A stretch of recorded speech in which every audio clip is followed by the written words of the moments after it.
Most people don't know what's holding them back, but you do because you listen to me, Sam, your self-care guru and journal junkie. Welcome to Journal Entries, your safe place where you can tune in weekly to get tips, tricks, and journal prompts to uncover your feelings, gain clarity, and make your move.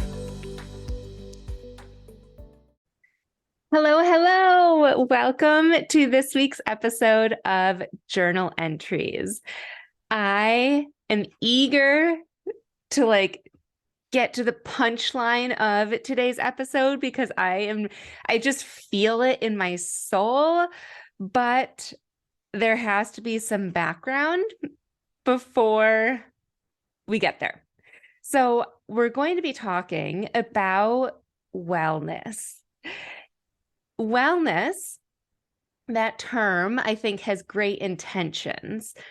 A lot of people have wellness goals. And I think even the term wellness has transitioned the past few years. It used to be like I have fitness goals or diet goals, and wellness seems like healthier, if you will. To me, it feels like more encompassing, like we are taking more than just fitness and nutrition into play, right, with our goals.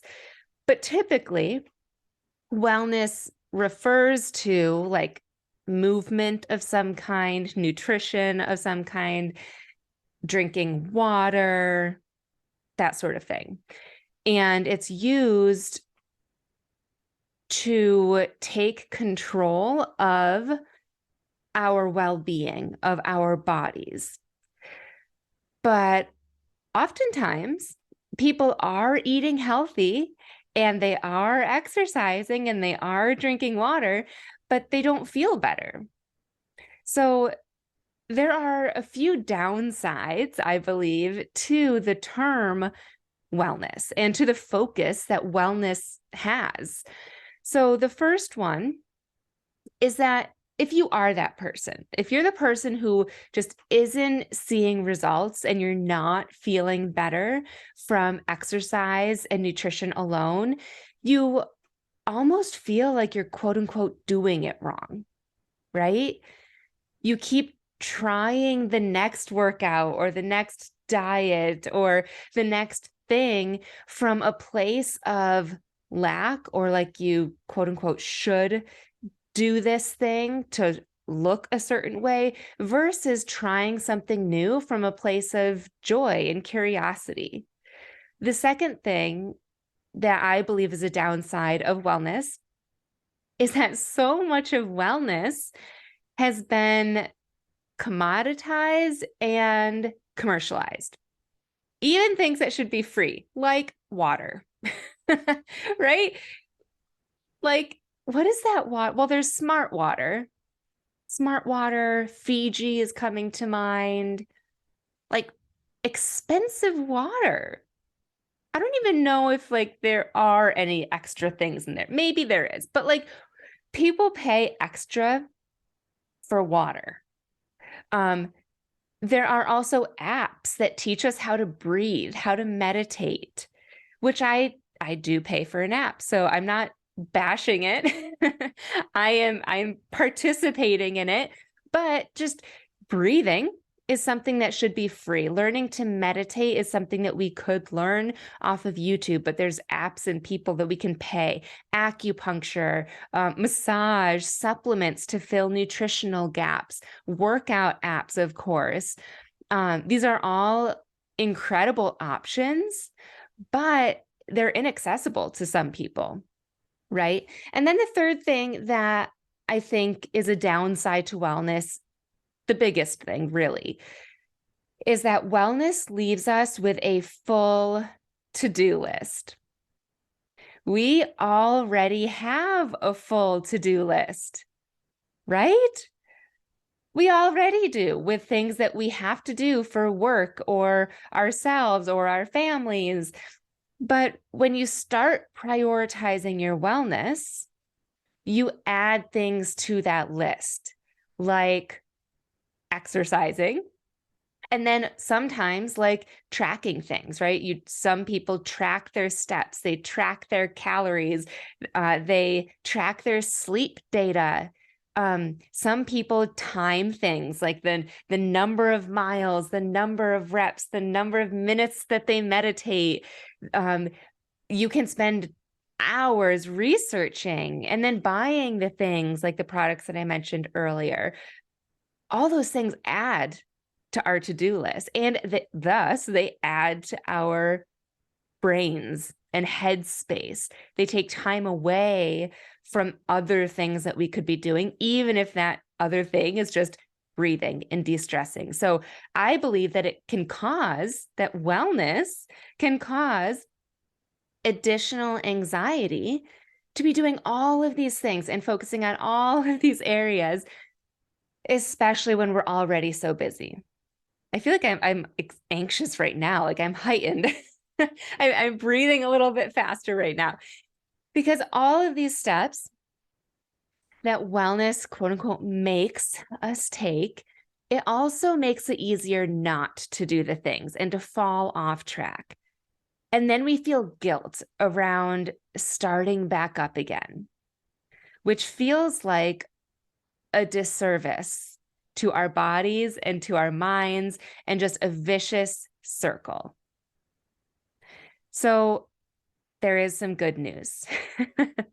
The good news is that our bodies are designed for homeostasis, to return us to balance no matter how we may stray or where or how far. And I do thank my body for this, for the years of dieting and binging and all of the things I tried in the past.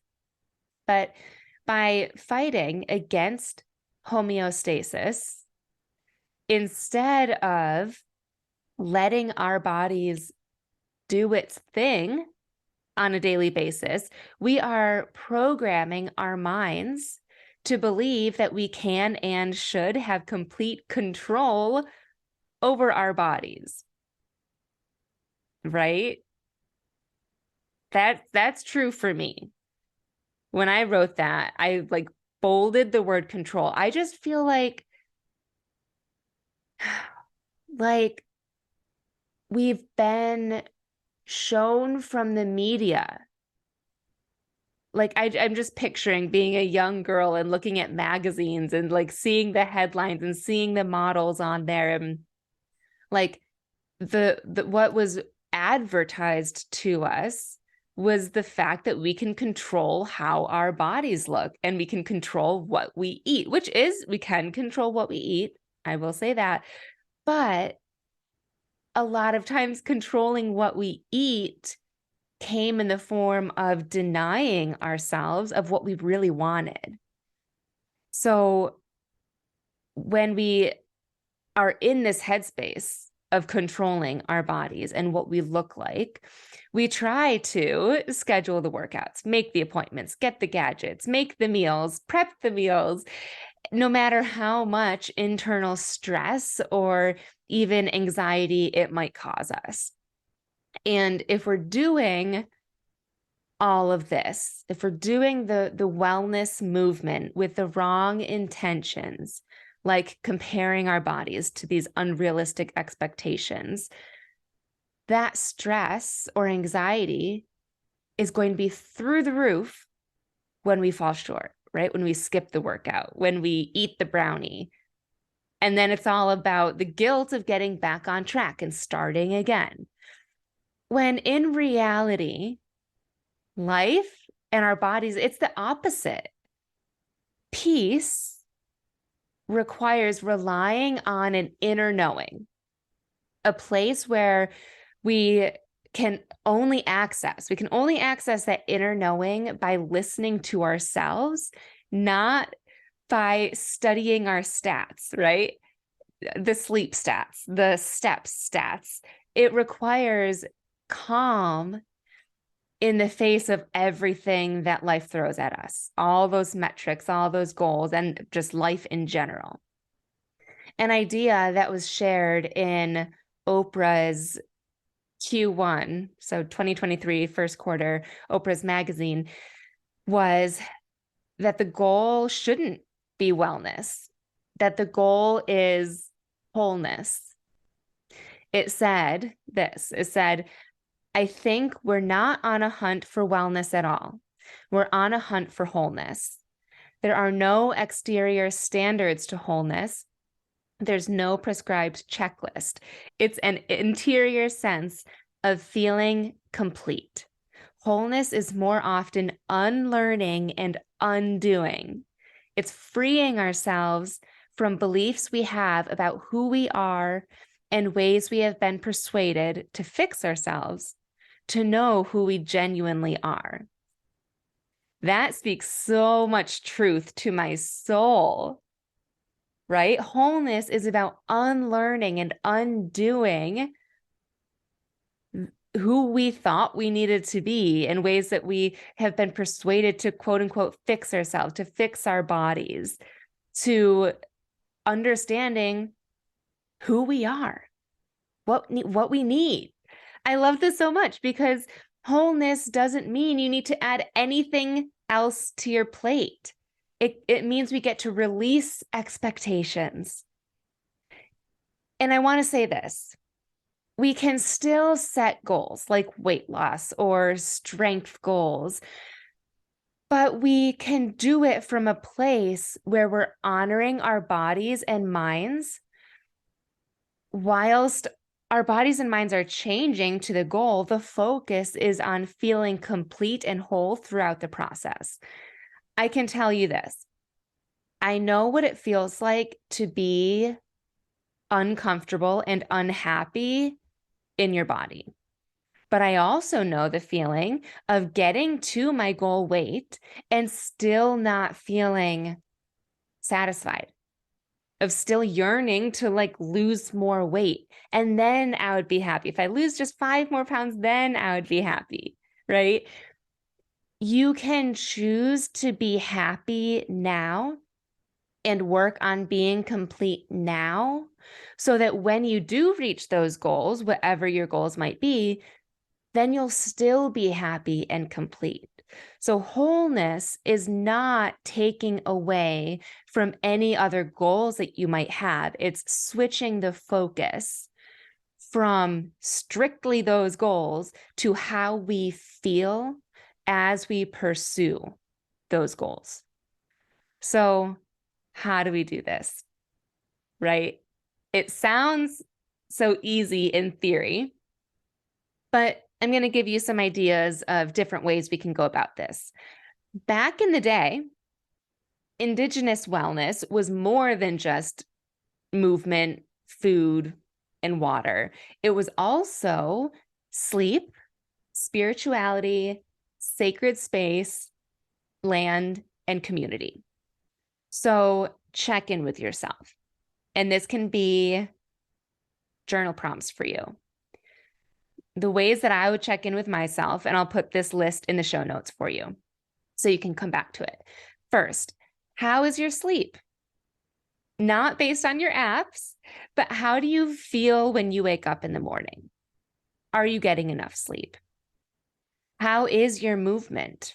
Right? We do need to address that. Movement is important. How is your nutrition? Are you getting enough vegetables? But also, are you feeling like you're restricting yourself in a negative way, from a negative headspace with nutrition at all? Third, do you have a sense of spirituality, of something bigger that you believe in, whatever that might be? Do you have space to yourself? Meaning, to me, do you have a space where you can go and just be alone? But also, do you allow yourself that time to be alone with yourself, with your thoughts? Do you have community? Do you have friendships? I heard a stat today about loneliness, which inspired me to do a full episode on it because it just blew my mind. But I wanted to share this one stat with you. Loneliness has the same impact on your body as smoking 15 cigarettes in one day. Crazy. Connection is that important. I also have a few friends that, in addition to checking in on yourself within those areas, my friends have gotten their hormones checked, which has been really eye-opening for them because their results came back showing that their bodies were actually out of whack in different areas. And it's been impacting how they feel. And it requires more than just what they were doing with exercise and nutrition to get their bodies back to homeostasis. So you could consider getting your hormones checked out as well. The goal, though, is to stress less about wellness as we focus more on wholeness. The magazine said this, and I just loved it. So I'm just going to repeat it. Wholeness isn't just an extracurricular activity. It requires us to move past self-obsession. It requires us to stop denying ourselves. It requires choosing to see the world of love and allowance rather than something to control. It requires compassion. Once we are whole, there is nothing missing, nothing to fix. We don't get there by outsourcing our decisions, whether they be healers or heart rate monitors. We get to that place of wholeness by reconnecting to the innate intelligence inside each of us. Then we can recognize everything we need, that we are already there.